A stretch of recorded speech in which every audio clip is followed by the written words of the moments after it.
پر شکر گزاری کرو گے تو میں تمہارے کاروبار میں مزید برکت عطا فرماؤں گا۔ وَلَئِن كَفَرْتُمْ، لیکن اگر تم میرے دیے ہوئے روزی کو حاصل کرنے کے بعد میری ناشکری کرو گے، میرے بتائے ہوئے تعلیمات سے کنارہ کشی اختیار کرو گے، میرے بتائے ہوئے تعلیمات اور فرمودات کو بالائے طاق رکھ کر کے اس دنیا کے اندر اپنی نفسانی خواہشات کی اتباع اور پیروی کرو گے، کتاب اللہ اور سنت رسول کی خلاف ورزی کرو گے، نبی کائنات کی لائی ہوئی شریعت کی خلاف ورزی کرو گے، تو اللہ سبحانہ و تعالی اس دنیا کے اندر بھی تمہیں ذلیل و رسوا کر دے گا اور کل قیامت کے دن جہنم کی دہکتی ہوئی آگ کے اندر چھونک دے گا۔ ان عذابی لشدید، یقیناً جان لو کہ میرا عذاب بہت ہی سخت ہے ایسے ظالموں کے لیے، ایسے گنہگاروں کے لیے، ایسے کفار و مشرکین کے لیے، ایسے بدبختوں کے لیے، ایسے ناہنجاروں کے لیے، ایسے ظالموں کے لیے، ایسے گنہگاروں کے لیے جو اللہ کے دیے ہوئے انعامات پر اللہ کی شکر گزاری نہیں کرتے، بلکہ اللہ کے انعامات سے فائدہ ضرور اٹھاتے ہیں لیکن شیطان لعین کے راستے پر چل کر کے اپنی نفسانی خواہشات کی اتباع اور پیروی میں اس دنیا کے اندر زندگی گزارتے ہیں، منمانی زندگی گزارتے ہیں، نہ تو ان کو نماز کی فکر ہے، نہ روزے کی فکر ہے، نہ زکوٰۃ کی فکر ہے، نہ حج کی فکر ہے۔ اللہ نے اگر مال و دولت سے نوازا ہے تو ہم پر یہ فریضہ عائد ہوتا ہے کہ اللہ کے دیے ہوئے مال کو اللہ کے راستے میں خرچ بھی کریں۔ اللہ نے ہم کو جس طرح سے نوازا ہے ہم پر یہ فریضہ عائد ہوتا ہے کہ اللہ کے دیے ہوئے مال کو، یہ روپیہ جو پیسہ ہمارے پاس ہے، یہ مال و دولت جو ہمارے پاس ہے، یہ اللہ کا دیا ہوا مال ہے۔ انسان اس دنیا کے اندر خالی ہاتھ آیا تھا اور خالی ہاتھ چلا جائے گا۔ انسان نہ تو کچھ لے کر کے آیا تھا اور نہ تو کچھ لے کر کے جائے گا، وہی لے کر کے آئے گا، وہی جو ہے لے کر کے جائے گا جو اس دنیا کے اندر کثرت سے اعمال حسنہ کرے گا، نیکیاں کرے گا، اللہ کے دیے ہوئے مال کو اللہ کے راستے میں خرچ کرے گا، صدقات و خیرات کرے گا۔ یہی نیکیاں انسان کے لیے اس دنیا کے اندر بھی کارآمد ثابت ہوں گی اور قیامت کے دن بھی یہی نیکیاں انسان کے لیے کامیابی اور کامرانی کا ضامن ہوں گی۔ اس لیے اگر اللہ نے ہم کو مال و دولت سے نوازا ہے، ہماری یہ ذمہ داری ہے کہ ہم اللہ کے ان دیے ہوئے انعامات کی شکر گزاری کریں اور اللہ کے دیے ہوئے مال کو اللہ کے راستے میں خرچ بھی کریں۔ یہ بھی ہمارے رزق میں برکت کے اسباب میں سے ایک اہم سبب ہے۔ اسی طرح سے انسان کو اپنے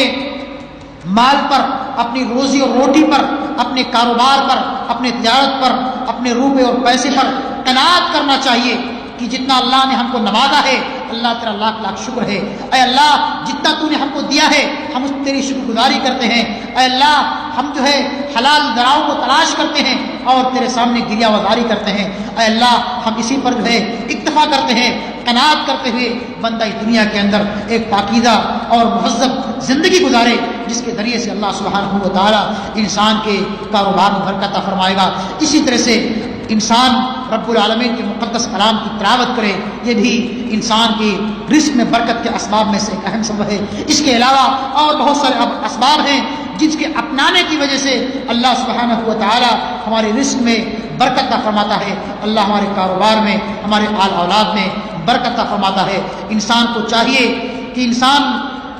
خلوص اللہیت کے ساتھ کتاب و سنت کے اندر جن اسباب کو، جن ذرائع کو بیان کیا گیا ہے، ان تمام ذرائع اور اسباب کو اختیار کرتے ہوئے اس دنیا کے اندر ایک پاکیزہ اور مہذب زندگی گزارتے ہوئے اللہ سبحانہ و تعالی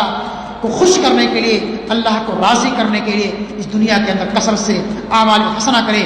اپنے ایمان اور عقیدے کو مضبوط کرے، اپنے عقیدے کی اصلاح کرے، ایک اللہ پر ایمان لانے کے ساتھ ساتھ، رسول پر ایمان لانے کے ساتھ ساتھ، اللہ کے بھیجے ہوئے رسولوں پر ایمان لانے کے ساتھ ساتھ، اللہ کے فرشتوں پر اور اس کی نازل کردہ کتابوں پر اور تقدیر پر اور قیامت کے دن پر بندہ ایمان لائے، اور اسی طرح سے اس دنیا کے اندر جب تک انسان زندہ رہے کثرت سے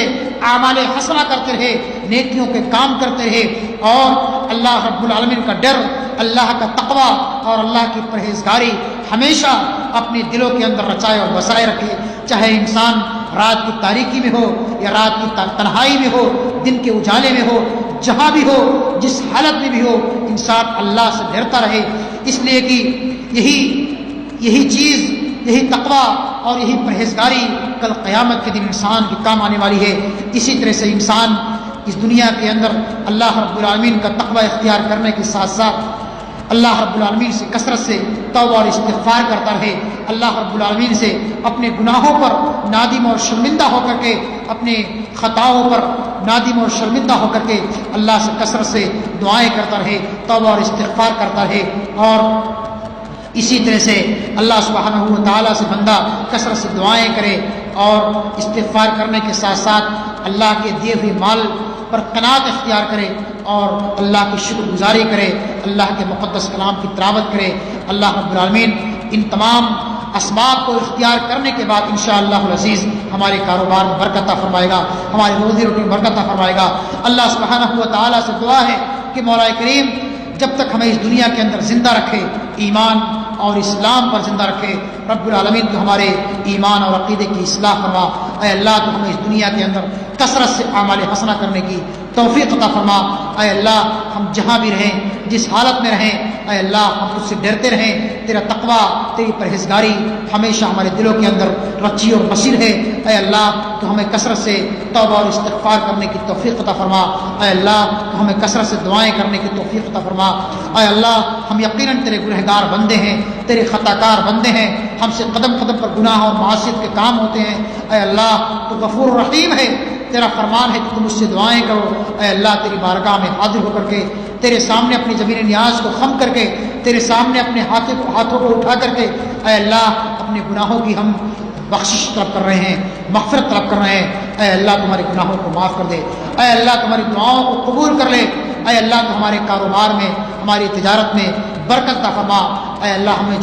جو پریشان حال ہیں تو ان کی پریشانیوں کو ختم کر دے۔ اے اللہ ہمیں جو مریض ہیں تو ان کو شفائے کلی عطا فرما، جو مقروض ہیں تو ان کے قرض کی ادائیگی کی سبیل عطا فرما۔ اے اللہ ہم میں سے جو انسان، جو مسلمان جہاں بھی ہیں تو انہیں ہمیشہ خوشحال رکھ، ان کے آل اولاد میں برکت عطا فرما، ان کے کاروبار میں برکت عطا فرما۔ تو تمام مسلمانوں کو حلال کمانے، حلال کھانے اور حلال کھلانے کی توفیق عطا فرما۔ اے اللہ تمہارے کاروبار اور تجارت میں برکت عطا فرما۔ آمین۔ تقبل یا رب العالمین۔ وآخر دعوانا ان الحمد للہ رب العالمین۔ والسلام علیکم ورحمۃ اللہ وبرکاتہ۔